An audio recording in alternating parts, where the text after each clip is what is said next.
So it's a rainy day and the kids are home, so it's not really ideal to go out on the boat and film something for you guys. So I figured I'd make a little video of what I use to target redfish whenever I'm not using live bait, which there's still a couple things that I use with live bait to target redfish as well. So I guess we'll get started with like higher tides. Whenever it's moving up towards like the grasses and everything, I don't really fish on the bottom whenever it gets up like that. What I'll do is I will take a popping cork and either one of the gulp or the DOA shrimp or the what is this called again?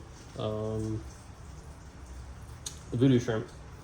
And because the tide's getting a little bit higher and the redfish are moving into the grass, I will rig this maybe like a foot to foot and a half at the most to be able to stay off the oyster beds and stuff that are up next to the grass, and just use the popping cork action to draw attention to it rather than the redfish just going straight up into the grass flats and feeding in the mud and everything. This I've had pretty good results with these guys right here, and just using the popping cork action to pull them out of the grass, and a little bit of shrimp procure or mullet. I don't have mullet right now, but I'll use a shrimp on shrimp, and then in the rare occasion that I use like a DOA cal or something like that, or a swimming mullet or something from Gulp. This is I'll rig that and use one of the, I don't remember what the knot's called, but it allows the lure a little bit more action, so that whenever you're popping it, it just has more action to draw the attention to it.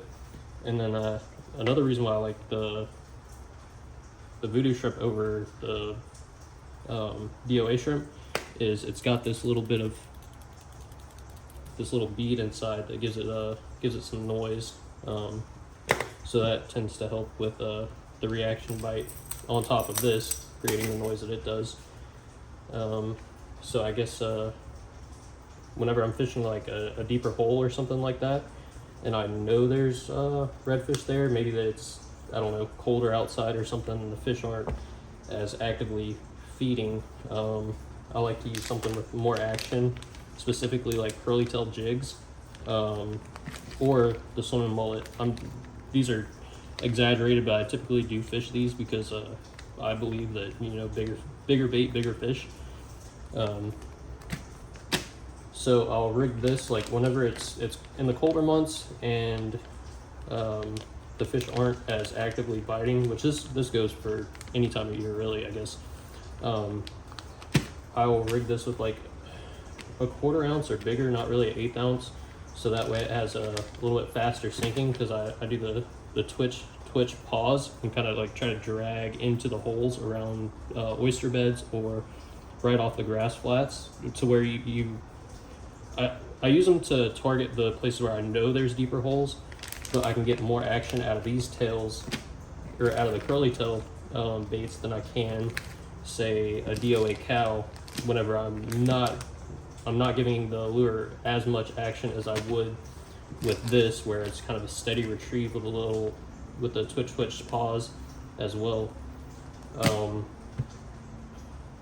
However, I feel like these are all good baits, but whenever I want to not be as aggressively retrieving, I'll use something with a thinner tail that has a lot more action, as well as a bigger bait with a bigger profile.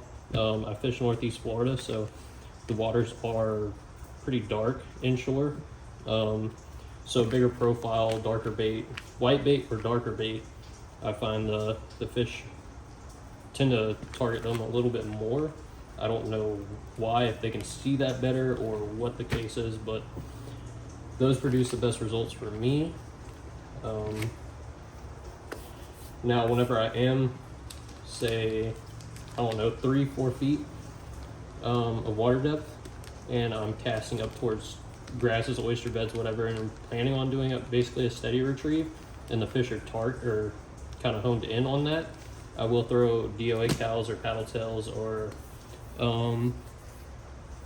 what is it that I have? Man, I'm forgetting the name of it. Let me grab them real quick.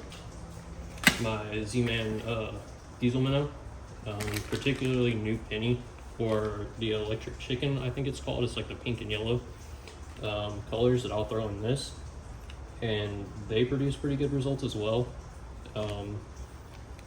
Basically, anytime that I go out on fishing with any of these, I have almost no problem pulling in redfish. I will, however, if I'm using like a heavier line, I will use a minimum of a 1/4 ounce or even a 1/2 ounce jig head, so that way I can cast out further. But typically whenever I'm targeting redfish inshore, I'm using a 10 to 15 pound braid with a, say, 15 to 20 pound fluorocarbon leader. But yeah, that's typically all I really need to use whenever I'm not fishing live bait, or it's hard to find live bait if you don't want to go to a bait shop and buy it.